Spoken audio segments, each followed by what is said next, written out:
Bismillah ar-Rahman ar-Rahim. My name is Sadiq. Welcome to Beacon of Islam. Talking about the rights of women in Islam.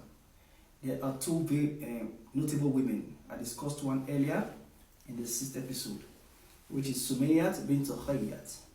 But now we are talking about the second woman. And the second woman is Rumaysa bint Milhan. She was born the early days before Islam, in the Jahiliyyah era, and she died in 650 AD, which in Islamic calendar is 28 AH. She has two siblings. One is Haram bint al-Milhan and Haram bint al-Milhan. She's a very faithful woman in terms of her akhlaq and her sincerity towards God. When she accepted Islam, it's just the early days of the migration of the Prophet. Now, this woman has a kunya called Sulaym. She had a son by the name of Anas bin Malik, who was a very notable companion of the Prophet in his lifetime. He one who stayed with the Prophet, narrated over 2,000 hadith from the Messenger of God. And this woman had a husband, and the name of the husband is Malik bin Nadir, who was the father of Anas bin Malik. And when this woman accepted Islam, the early days of the migration of the Prophet, this man left the marriage and went far away to Syria, where he died on the sea. Then this woman was unmarried until Abu Talha, a famous business tycoon, came to her and proposed marriage to her. But she refused because Abu Talha was a kafir. So she decided to marry someone from non-Muslims. She wanted to marry a Muslim. This is a very great iman. Because she accepted Islam, she wants to propagate Islam by her character, by her dignity, by her integrity. So she decided, she gave him a reply, said no. But Abu Talha insisted on getting married to her and asked her, what will I do to get married to you? Then she said, you have to become a Muslim. And with that, Abu Talha converted to be a Muslim. Then when Abu Talha became a Muslim, the marriage went well, and he was in the house of Sulaym. And Sulaym coached him, talked to him, preached about Islam to him, and then he was grounded in Islam. And both of them had a son at one time. This incident, please, I want my brothers and sisters in Islam to pay attention to it, and non-Muslims as well. Please pay attention to this particular incident, very inciting one. Now, when they had a son, Abu Talha would go for a business trip, probably spend days there. And at one point in time, the son died due to some illness. And before the man came back, this faithful woman and courageous woman and the woman who believed in the hereafter, the akhirah, felt no remorse, felt no regret, felt no money for the child. Somehow she was like happy, exciting, but yet sad. But she buried the child and prepared a spicy food for the man to come, and dressed everywhere and made herself so sexy for the man to come. And when the man came back, he was distracted. Abu Talha was distracted, could not even ask of the child because he saw spicy food and saw the woman dressed sexy.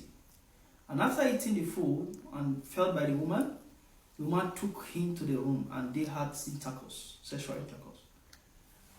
Before the man could realize, after the intercourse, I asked, oh my dear wife, where is my son? Then the woman said, our son is dead. Inna lillahi wa inna ilaihi raji'un. This man bowed down his head in tears. The next day went to Rasulullah and told Rasulullah about the incident, what happened, and said he came to the house and discovered his son was dead after he had had intercourse with the wife and ate from food that same day. Then how can my wife do such a thing to me? The Prophet replied him, oh, you have a very beautiful wife, a very pious wife. That what you just did will lead to a greater son. And that greater son will be an impact in the world. And the product of that intercourse led to the grandchild called Muhammad ibn Sa'ad ibn Abu Talha. Muhammad ibn Sa'ad ibn Talha ibn Abu Talha. This man wrote a book called Sirah al-Nabi, where the story was found. And discovered from the story, we have a lot of lessons to learn. Please, my Muslim brothers and sisters, we have a lot of lessons to learn. And to put in our life, to have significant to our life. What are the lessons we need to learn from this story? One, from the marriage of Abu Talha and Sulaim. Sulaim refused to marry someone from non-Muslims. Why?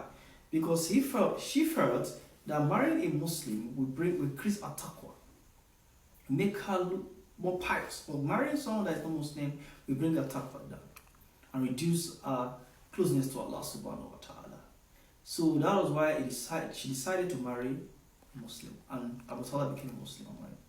Another lesson to learn from this story is that we should not marry based on material things, because Abu Talha was very rich. If she had considered material things, she would have considered Abu Talha, because at that time he was rich. But she insisted no. She wanted to marry based on piety, not based on what?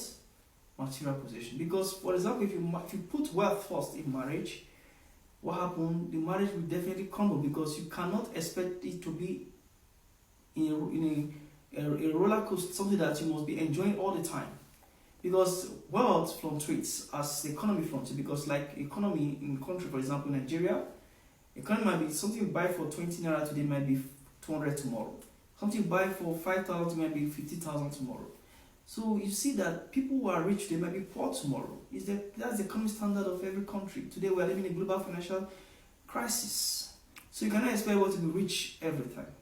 Secondly, observe, if you get married to someone, don't get married because of romance, because sometimes the romantic feeling you have for the person can get quenched even in the first year of marriage. After the first year of marriage, everything goes normal, because you might be feeling to take care of the children, family, and to sustain the marriage. And with that, romantic feelings will die. All we think about is sustainability. So marrying someone because of fear of God, which is taqwa, and having the faith and the conscience to live a happy life. We thank God for this wonderful lesson we learned from this woman. And may God also guide every one of us to continue learning from great people in the Islamic world and also in other areas. So this comes to the end of these exemplary conducts from great women. By next episode on the right of women in Islam, we'll talk about more, especially teachings, practical teachings, and the education of women. My name remains Sadiq on this platform, Become of Islam. Thank you very much.